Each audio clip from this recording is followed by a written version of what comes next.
ዮሐንስ አማልደን አሰጠን ይቅርታ አፈወርቅ አማልደን አሰጠን ይቅርታ ይሆናል ሰግዬን ወደዋለሁ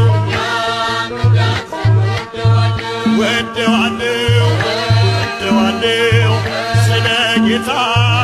አስተማርከኝ ንጹሕ ፍቅርን አሳየኸኝ ተጋድሎህን ጠላት አይቶ ተንበርክኳል እጁን ሰጥቶ እኔስ ተክልዬን ወደዋለሁ ደም የፈሰሰው ለኔ ስለሆነ በኃጢአት ልተወኝ ልብህ አልጨከነም